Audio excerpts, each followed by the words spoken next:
먼저 다니엘서 1장부터 6장까지는 주로 하나님의 백성을 대표하는 다니엘과 세 친구들의 궁정에서의 사건들을, 그리고 다니엘서 7장 12장까지는 주로 앞으로 역사 가운데 펼쳐질 미래의 일들과 이 미래의 일들이 하나님의 백성들과 어떤 연관이 있는지 다룹니다. 그렇다고 해서 이 두 부분의 내용이 서로 아무런 관련이 없는 것은 아닙니다. 공통적으로 두 부분 모두 꿈과 환상이라는 수단들을 통하여서 내용들이 전개됩니다. 물론 다니엘서 1장부터 6장에서는 이 꿈과 환상들이 주로 이방 왕에게, 또 다니엘서 7장 12장에서는 다니엘에게 임한다는 차이점이 있지만 여하튼 꿈과 환상은 다니엘서에서 중요한 역할을 하고 있는 겁니다. 그리고 특히 꿈과 환상과 관련하여 기억해야 할 점이 있는데, 이 꿈과 환상에는 공의 네 왕국의 이야기가 나온다라는 겁니다. 기억을 하시겠지만 다니엘서 2장에는 네 가지 재료로 이루어진 큰 신상의 꿈 이야기가 나옵니다. 다니엘서 1장부터 6장에서 이 큰 신상에 관한 꿈은 다니엘서 4장에 나오는 크고 높은 나무에 관한 환상과, 그리고 5장에 나오는 메네메네 대결 우바르신 그 기록과 함께 교만한 세상 권세의 몰락과 하나님의 주권을 나타냅니다. 이때 이 사실과 연결지어 기억해야 할 것이 있는데 이렇습니다. 이 꿈과 환상에 계시된 하나님의 주권적 심판과 보호가 이내 이방 왕들에게 하나님의 백성에게 임했다라는 겁니다. 따라서 현재 이방 권세에 의해 고난받는 하나님의 백성들은 이 하나님을 신뢰하며 도움을 구하며 살아가야 하는 겁니다. 그렇지만 동시에 다니엘서 1장부터 6장에 나오는 꿈 환상들, 특히 금신상, 크고 높은 나무 이야기는 미래의 일들을 언급하는 것처럼 보입니다. 특별히 금신상의 꿈에 나오는 넷째 나라의 모습을 통하여서 하나님 백성의 고난을 이야기합니다. 그리고 이런 내용은 다니엘서 7장의 네 짐승의 환상 중에 마찬가지로 넷째 짐승의 환상에 연결되어 다니엘을 번민케 합니다. 분명히 다니엘서 7장에서는 상당 부분을 할애하여 이 넷째 짐승이 지극히 높으신 이를 말로 대적하며 또 지극히 높으신 이의 성도들을 괴롭게 하며 때와 법을 고치고자 한다고 합니다. 바로 이 넷째 짐승과 관련한 그 환상으로 인해 다니엘은 역시 번민하고 불안해합니다. 과연 다니엘로 대표되는 하나님의 백성을 괴롭게 해야 할 이 넷째 짐승, 더 나아가 금신상의 넷째 왕국은 어떤 대상을 가리키겠습니까? 하지만 이런 번민과 불안함 속에서도 지나치게 두려워하지 말아야 할 이유가 있는데 무엇이겠습니까? 다니엘서 2장에 언급된 금신상 환상에는 넷째 왕국뿐만 아니라 이 넷째 왕국을 무너뜨릴 어떤 대상을 이야기하고 있기 때문입니다. 또 다니엘서 7장에 언급된 네 짐승의 환상 중에는 넷째 짐승뿐 아니라 이 넷째 짐승을 무너뜨릴 어떤 나라, 즉 인자 같은 이가 하나님에게서 받는 어떤 나라를 이야기하고 있기 때문입니다. 오늘 본문 8장에서는 지금까지 다니엘서 내에서 큰 비중을 차지하고 있던 이 넷째 짐승의 실체가 미래 가운데 더 구체적으로 나타납니다. 지금까지와 마찬가지로 오늘 본문 8장도 다니엘이 보았던 환상과 그리고 이 환상에 대한 해석으로 내용이 진행됩니다. 8장 1절부터 14절은 다니엘이 보았던 순양과 순념소에 관한 내용이 언급되고 15절부터 27절은 이 환상에 대한 가브리엘 천사의 해석 내용이 언급됩니다. 그래서 다니엘서 8장에서 주목해야 할 부분은 순양과 순념소는 과연 누구이며 무엇인가, 어떤 대상인가입니다. 7장과 내용이 이어진다는 면에서 그럼 이 순양과 순념소, 특히 순념소는 하나님과 하나님의 백성에게 어떤 일을 벌이고 있느냐에 눈여겨봐야 하는 겁니다. 오늘은 많은 걸 살펴볼 수 있겠으나 특별히 하나님께서 순념소와 관련해 미래의 일들을 다니엘에게 보여준다는 관점에서 미래의 일을 알려주시는 하나님의 뜻과 그리고 이에 대하여서 하나님의 백성은 어떻게 반응할 수 있는지 두 가지만 짧게 살펴보겠습니다. 첫 번째로 모든 질서가 완전히 무너진 것처럼 보이는 상황을 만나도 상심하지 말아야 된다는 겁니다. 1절을 보면 다니엘이 환상을 본 시점이 벨사살 왕 제3년이라고 말을 합니다. 그리고 다시 한 환상이 나타났다고 합니다. 이 사실은 이 8장의 내용이 7장과 연결됨을 계속해서 알려주는 겁니다. 먼저 2절에서는 다니엘이 환상을 본 어떤 배경적 장소가 언급되는데, 이 장소 언급은 앞으로 언급되는 순양이 어디로부터 비롯되었는지 예상을 하게 합니다. 일종의 혼이 나간, 일종의 탈혼의 모습을 보이는 다니엘은 환상을 통하여서 을레 강변에서 무엇을 봤다고 합니다. 이 을레 강변은 다니엘의 몸에 있었던 엘람 지방 수산성 근처에 일종의 수로입니다. 그런데 이 수산성과 을레 강변은 현재 다니엘이 살고 있는 바벨론이 아니라 페르시아 지명입니다. 물론 영역이 겹치는 경우도 있겠지만 왕국은 다릅니다. 페르시아입니다. 그러므로 앞으로 언급될 대상들, 미리 말씀드리면 지금의 이란이라 할 수 있는 메대와 페르시아와 관련됨을 알 수가 있습니다.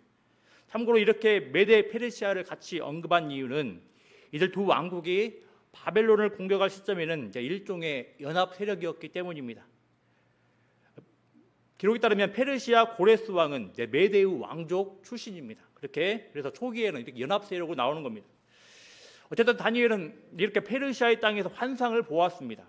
그리고 3절에서는 다니엘이 환상 가운데 본 대상이 두 뿔 가진 순양임을 말해줍니다.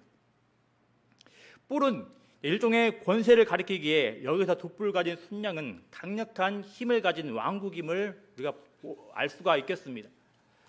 근데 또 한 뿔이 아니라 두 뿔이라는 점에서 앞서 언급을 했던 그 연합 세력이었던 메대와 페르시아를 가리키는 것으로 보입니다. 이런 해석은 다니엘서 본문 자체에서 말하고 있습니다.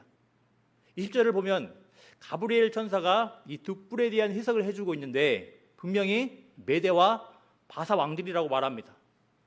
여기서도 이렇게 가브리엘은 메대와 바사를 따로 떼어서 말하고 있지 않고 함께 언급한다는 점을 기억을 하시기 바랍니다. 그런데 이렇게 함께 연합 세력으로 언급되었던 두 뿔의 균열이 나타납니다. 나중에 났던 한 뿔의 길이가 더 길어진 겁니다. 그리고 이렇게 길어진 순양의 한 뿔은 서쪽과 북쪽과 남쪽을 향하여 확장되었다고 합니다. 이런 내용들은 별 이견 없이 후에 일어났던 페르시아가 강력한 힘을 통하여서 메대보다 힘을 우위에 두고서 많은 영토를 차지한 사실에서 확인할 수가 있습니다. 하지만 다니엘이 본 환상은 이 페르시아를 가리키는 순양에 비중을 두고 있지 않습니다. 다른 대상에 비중을 두고 있습니다. 바로 5절에 언급되는 순념소입니다. 이 순념소는 서쪽에서 왔다고 합니다. 또 순양을 능가하는 정복 능력을 보인다고 합니다. 온 지면에 두루 다닌다는 사실, 땅에 닿지 아니한다는 사실, 땅에 닿지 아니한다라는 것은 곧 무서운 속대로 정복을 한다는 사실을 가리킵니다. 또 현저한 뿔이 있다는 사실은 이 순념소의 권세가 얼마나 강력한지 보여줍니다. 이어지는 7절에서는 얼마나 이 순념소의 힘이 강력한지 순양이 당연하지 못한다고 하는데 과연 이 순념소는 어떤 대상을 가리키겠습니까?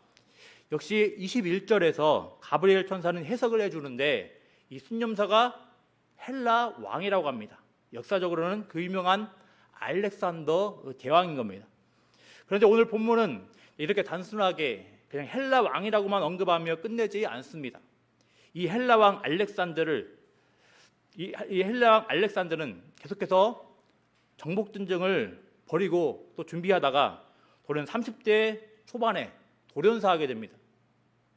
이후에 이 헬라 왕국은 이 알렉산더의 4명의 부하 장수에 의하여서 분할됩니다. 이 사실도 역시 오늘 8절 말씀에 현저한 뿔 넷이 하늘 사방을 향하여 났다라는 점을 통해서 확인됩니다. 하지만 역시 오늘 본문은 알렉산더 사후에 내 영역을 다스린 자들에게 최종 관심이 있지 않습니다. 이런 과정들은 어떤 대상을 향하게 하는 일종의 준비 작업입니다. 이 대상은 결론적으로 말씀드리면 안티오코스 에피파네스라는 4세의 왕입니다. 너무 이름이 길어가지고 다음부터는 에피파네스라고만 제가 말씀을 드리겠습니다. 근데 이 에피파네스는 알렉산더 사후에 헬라 왕국을 분할하여 다스리던 셀레우코스 왕가의 후손 왕이라고 합니다. 이에 대한 정황이 9절에서 언급됩니다. 그리고 이 에피파네스의 에피파네스는 지금까지 어떤 왕가도 견딜 수 없는 교만함을 9절부터 12절에서 드러내고 있습니다.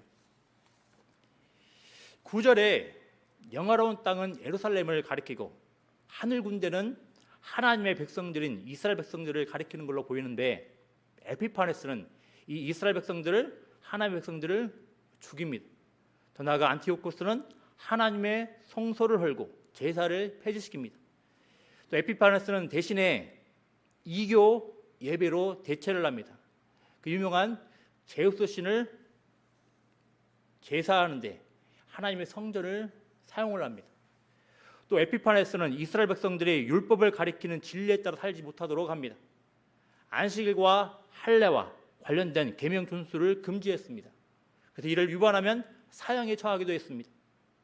또 유대의 모든 성읍에서 드리는 제사는 이교 신들에게 드리도록 강제하고 계속해서 감시를 했습니다. 기록에 따르면 한 달에 한 번 확인하여서 누구든지 율법을 가지고 있거나 또 할례를 행한 경우에 사형에 처했다고 합니다. 이렇게 전방위적으로 굉장히 악한 모습으로 지금 에피파네스는 하나님께 교만한 모습을 보이고 있는 겁니다. 특히 눈여겨볼 표현이 있습니다. 8장 7절 10절 말씀입니다. 8장 7절 10절 말씀을 보면 짓밟다라는 표현이 납니다. 근데 이 표현은 우리에게 이미 익숙합니다. 이미 7장에 넷째 짐승에게 언급되었기 때문입니다. 7장 7절과 19절과 23절을 한번 참고를 해 주십시오. 이 구절들을 보면 동일한 단어, 밟다가 나옵니다. 혹은 짓밟다가 나옵니다. 그러면 한 가지 우리가 사실을 추론할 수 있겠습니다. 이 넷째 짐승에 해당하는 표현이 순념서에서 나온 한 뿔에 사용되고 있다는 점은 정체불명의, 그러니까 다니엘서 7장에 나오는 정체불명의 넷째 짐승이 누굴 뜻한다라는 겁니까? 에피파네스를 뜻한다라는 겁니다. 이스라엘의 기억 속에서 하나님의 임재가 있는 성소를 헐고 가히 상상할 수 없는 악한 행위, 근데 돼지뿔을 성소에 뿌린 것, 이렇게 이런 악한 모습을 저지른 에피파네스가 바로 이자가 바로 다니엘서에서 예언된 2장에서는 넷째 왕국, 또 7장에서는 바로 넷째 짐승인 겁니다.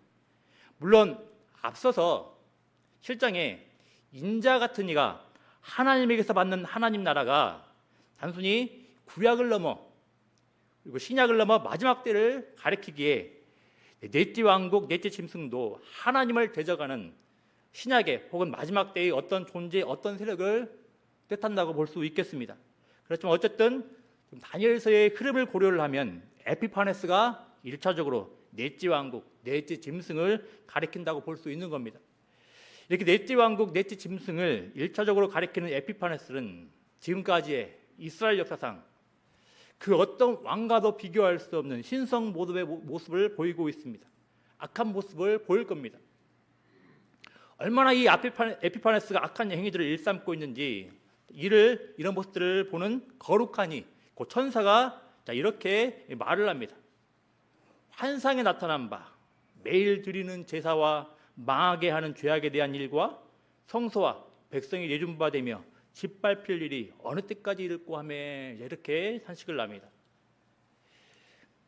이쯤에서 내용 이해의 흐름상 한 가지 말씀을 드려야 하겠습니다. 앞서 우리는 다니엘서 8장의 내용을 우리는 마치 현재처럼 살펴보고 있으나 기억을 해야 할 것은 본래 이 말씀은 다니엘에게 예언으로 주어졌다라는 겁니다. 현재 우리들은 오늘 본문의 내용들이 이미 실제 역사 가운데 성취되었다는 사실을 알고 있기에 예언으로 선뜻 받아들이지 못할 수 있습니다. 하지만 분명히 오늘 본문은 이 300년에 걸쳐 미래의 일들이 환상 가운데 다니엘에게 주고 있다는 점을 가르쳐 주는 겁니다. 이렇게 환상을 통해서 주어진 예언들은 다니엘에게 엄청난 충격으로 다가왔을 겁니다. 생각을 해보십시오. 오늘 본문이 주어진 시점은 아직 바벨론이 멸망하지 않은 벨사살 왕 3년의 때입니다. 그래서 다니엘은 하나님께서 에레미야를 통하여 약속하신 대로 바벨론에서의 포로 생활에서 벗어나 예루살렘으로의 귀환을 기대하고 있었을 겁니다. 참고로 그리고 이 역할에 사용됐던 자가 페르시아의 고레스 왕이었습니다. 그렇지만 8장의 내용들을 보면 다니엘의 예루살렘으로의 귀환 기대는, 쉽게 이야기하면 하나님 백성의 회복의 기대는 혼란스러워지는 겁니다. 하나님께서 약속하신 대로 이스라엘 백성들이 예루살렘으로 귀환한다 할지라도 이게 끝이 아닌 겁니다. 도리어 고통스러운 현실이 지금 얘기되고 있는 겁니다. 그래서 다니엘은 앞서서 넷째 짐승의 환상을 보고서 크게 번민을 했던 겁니다. 이렇게 하나님께서 환상을 통하여서 다니엘에게 주시는 말씀은 우리가 웃음기 가득한 얼굴로 받아들일 수 있는 말씀이 아닙니다. 왜 역사의 주관자이시며 모든 것을 통제하시는 전능하신 하나님께서 이렇게 하나님 자신에게는 수치스러운 일이며 또 하나님 백성에게는 고통스러운 이런 현실들을 주실 수 있단 말입니까? 사실 정확히 모르겠습니다. 정확히 알 수가 없습니다. 모든 것을 다스리시는 하나님께서 왜 이렇게 비참해 보이는 현실을 앞으로 맞닥뜨리게 하신단 말입니까? 알 수가 없는 노릇입니다. 다만 오늘 본문에 언급되는 내용을 통하여서 한 가지 말씀드릴 수 있겠습니다. 8장 25절을 보십시오. 순념소에서 나온 한 뿔, 하나님을 대적하고 하나님의 백성을 죽이던 에피파네스가 최후를 맞게 된다고 분명히 이야기를 합니다. 자, 그런데 어떻게 최후를 맞게 됩니까? 하반부를 보십시오. 그가 사람의 손으로 말미암지 아니하고 깨어진다 말합니다. 사람의 손이 아닌 존재는 누구입니까?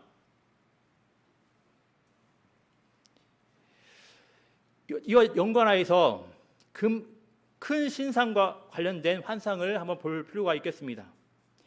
2장 45절을 보면 누가 나옵니까? 손대지 아니한 돌이 산에서 나와 넷째 왕국을 부서뜨린다고 합니다. 그리고 우리는 이 존재가 누구인지 한참 후에나 확인할 수 있습니다. 다만 여기에서는 본질적으로 손대지 아니한 돌은 하나님으로부터만 나올 수 있는 그 존재임을, 또 사람의 손으로 말미암지 아니한 존재 또한 하나님으로부터만 나올 수 있음을 우리가 말할 수 있겠습니다. 왜 전능하신 하나님께서 왜 세상을 통제하지 않으시고 미래의 고통스러운 현실에 대해 미리 알려주시는지 정확히 알 수는 없습니다. 하지만 분명히 하나님께서는 모든 것이 무너진 것처럼 보이는 현실들 가운데서도 하나님께서 분명히 다스리고 계심을 나타내십니다. 하나님의 주권이 여전히 작동되고 있음을 분명히 보여주시고 계시는 겁니다. 우리는 왜 하나님께서 하나님의 백성이 고통당하도록 내버려 두셨습니까?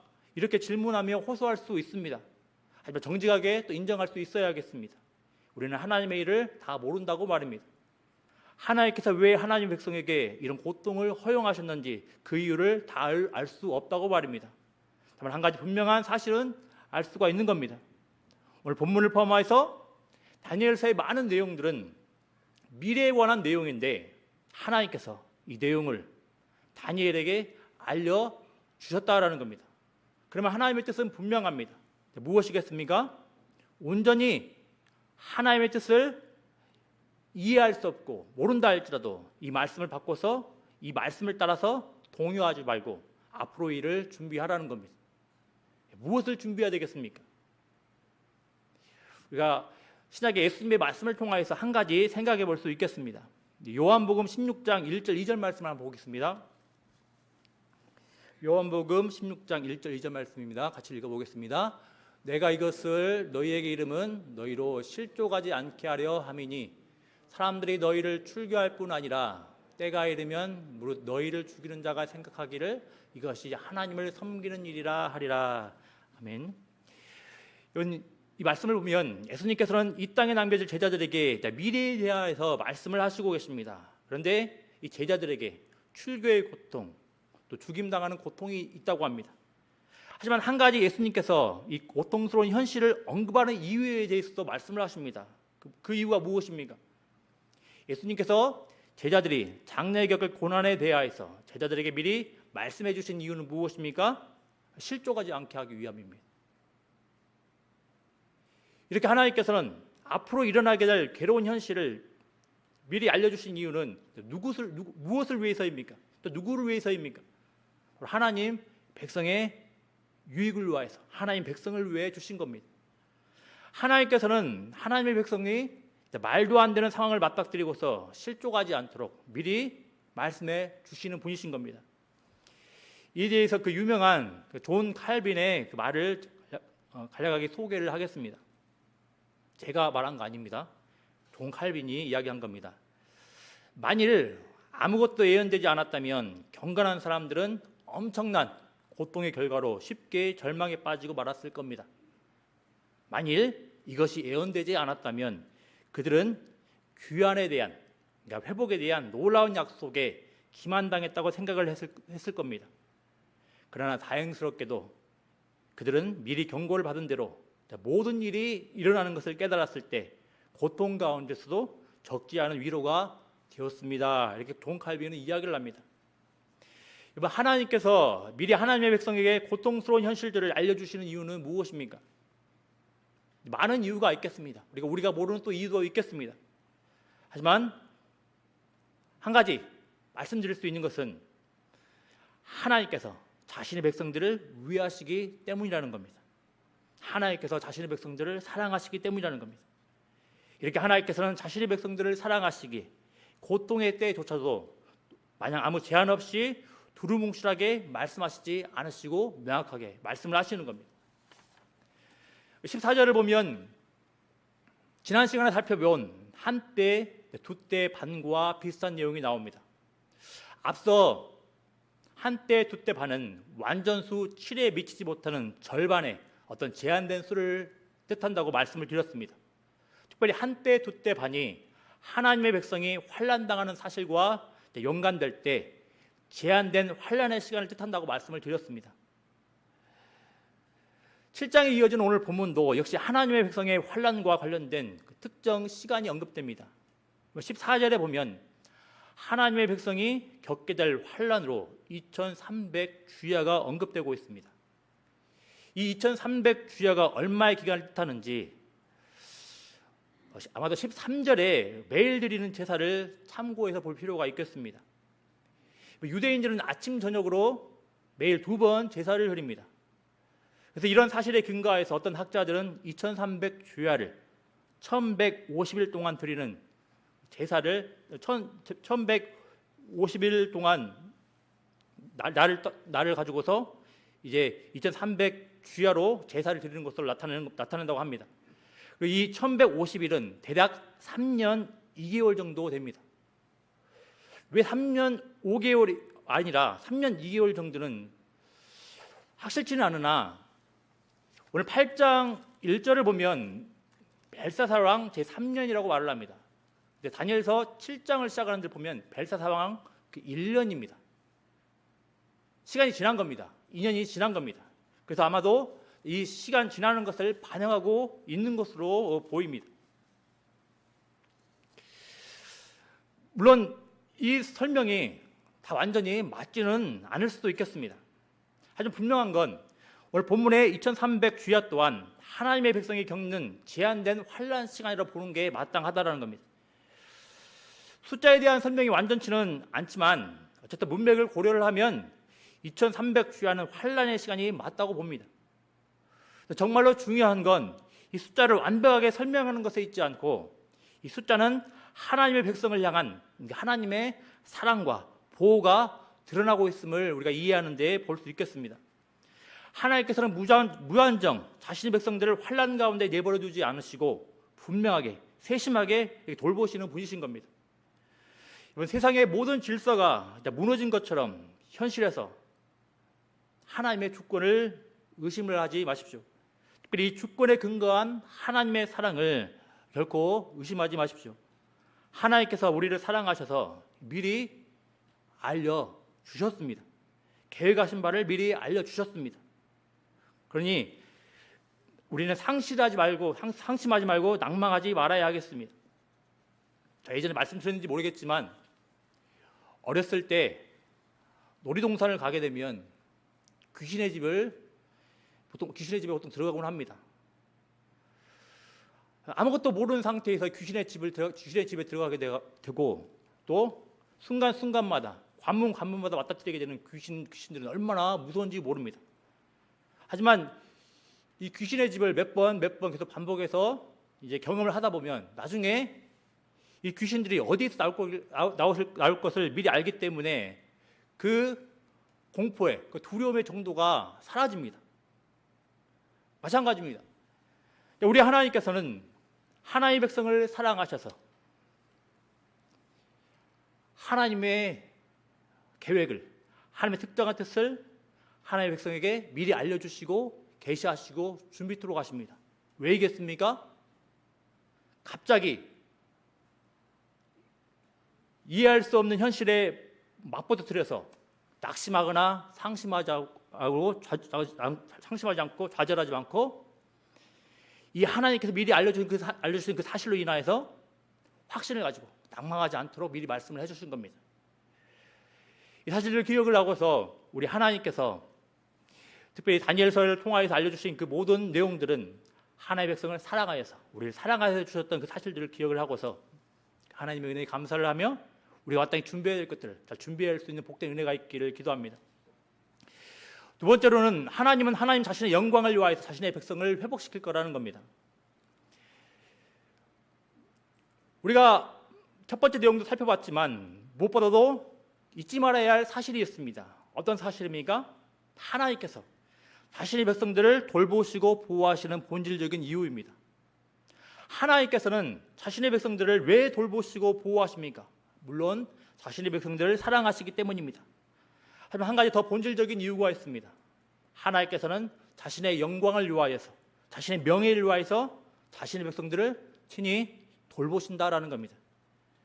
잘 아시는 대로 오늘 본문에 나오는 성소는 하나님이 임재하시는 장소입니다. 성소는 하늘과 땅을 창조하신 하나님께서 임재하셔서 하늘과 땅을 포함한 온 우주를 다스리시고 통제하시는 장소입니다. 그리고 율법은, 오늘 말씀에서는 진리로 나타난 이 율법은 이런 통치를 위한 핵심 도구이십니다.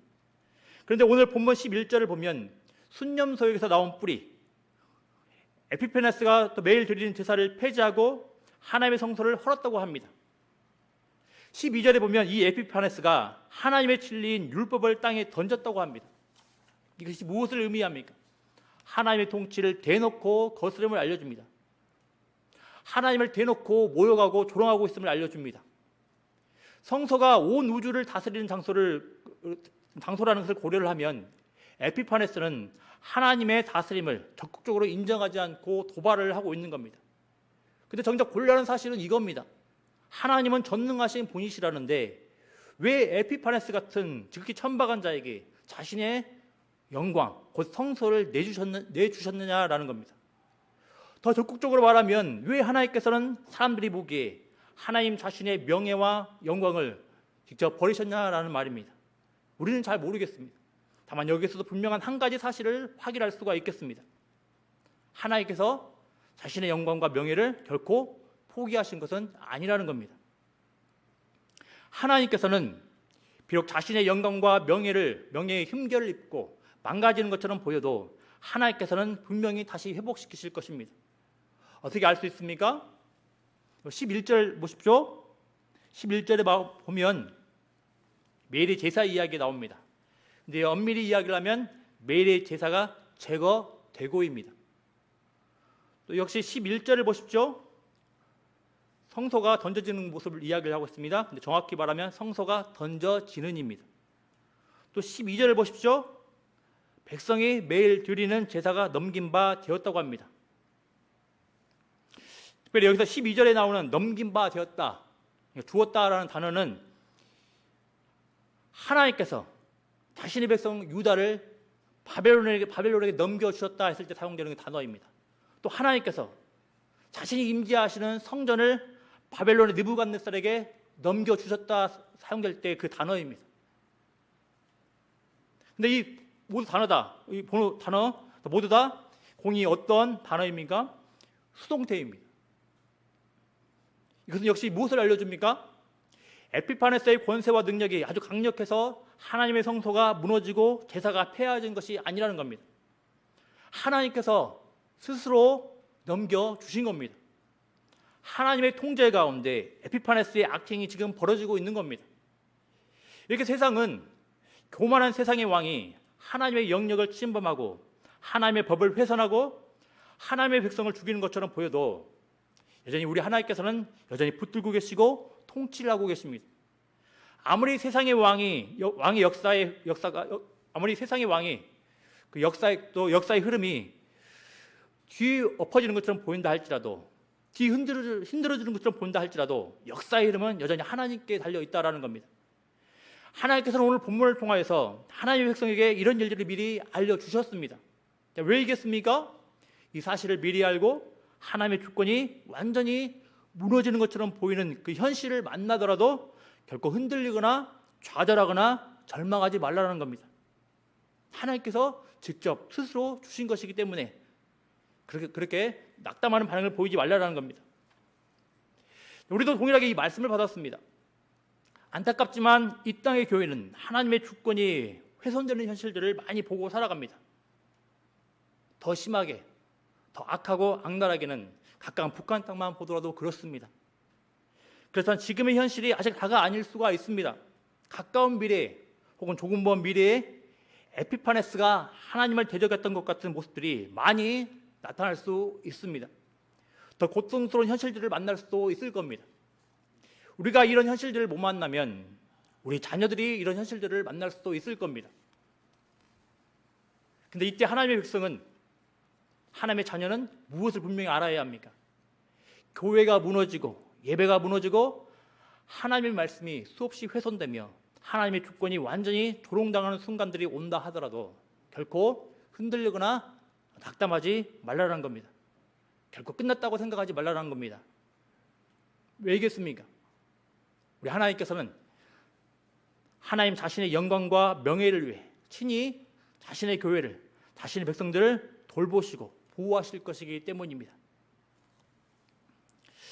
그렇다고 해서 이 사실들을 보고서 우리가 아무것도 준비하지 말라는 것은 아닙니다. 오늘 본문에서도 분명히 하나님께서 다니엘에게 환상을 통하여서 미래의 일을 알려주셨기 때문입니다. 또 신약 성경을 본다 하더라도 하나님께서 하나님의 백성들이, 교회가 미리 준비할 수 있도록 어떤 말씀을 주셨기 때문입니다. 우리 말씀 한번 보겠습니다. 데살로니가 후서 2장 3절 5절 말씀입니다. 데살로니가 후서 2장 3절 5절 말씀입니다. 우리 같이 읽어보겠습니다. 누가 어떻게 하여도 너희가 미혹되지 말라.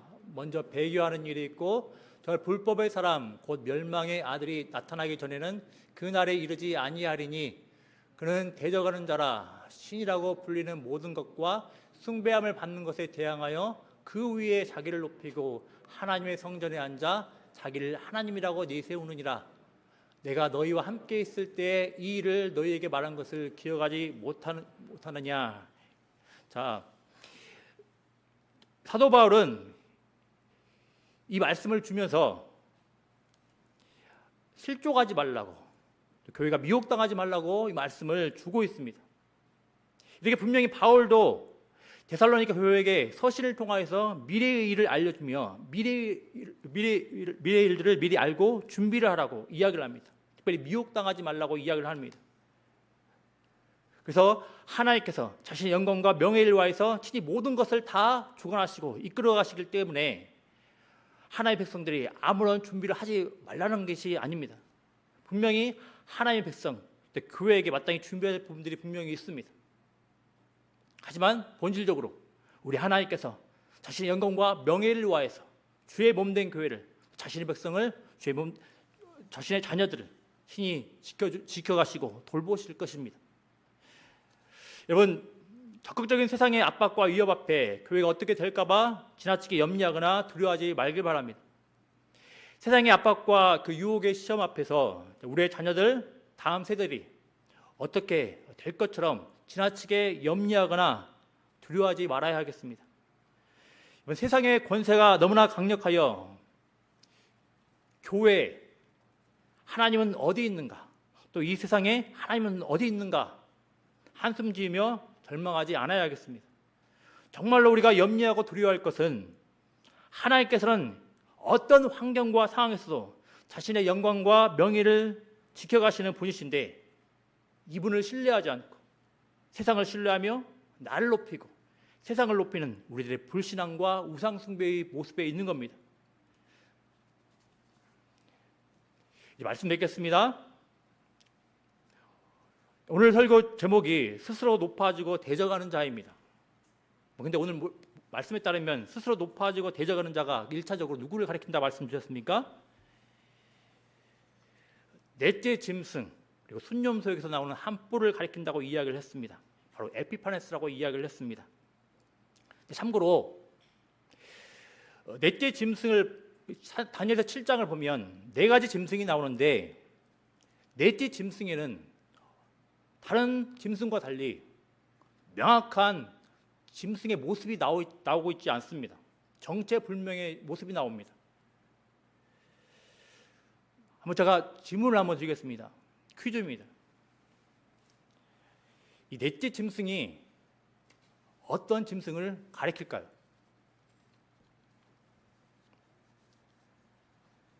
제가 말씀 바로 드리겠습니다. 에피파네스 왕, 에피파네스가 속해 있는 헬라는 전장에서 코끼리 부대를 사용하는 것으로 유명합니다. 그리고 에피파네스의 형상에 새겨진 그 동전을 보게 되면 코끼리의 모습이 있고 상아의 모습이 있습니다. 이래 보건대 우리는 다니엘서 7장에 나오는 정체불명의 짐승의 모습이 코끼리임을 우리가 추측할 수 있겠습니다. 이것이 중요하다는 게 아닙니다. 무엇이 중요하겠습니까? 우리가 살아가면서 이렇게 뜻밖의 짐승과 같은 하나님의 대적, 교회의 대적이 나올 수 있습니다. 전혀 생각하지도 못한 그런 대적이 나올 수 있습니다. 그런 대적들을 만날 수 있습니다. 근데 이 대적들을 만날 때 우리가 무엇을 기억을 해야 되겠습니까? 하나님께서는 여전히 자신의 백성들을 사랑하신다는 그 사실을 기억을 해야 되겠고, 동시에 하나님께서는 자신의 영광과 명예를 위하여서 그 어떤 예상치 못한 변수와 그 어떤 예상치 못한 대적이 있다 할지라도 하나님께서는 자신의 교회를, 이스라엘 역사의 흐름을 이끌어간다는 것을 꼭 기억을 해야 되겠습니다. 찬양하겠습니다. 찬양 357장 찬양하겠습니다. 357장입니다.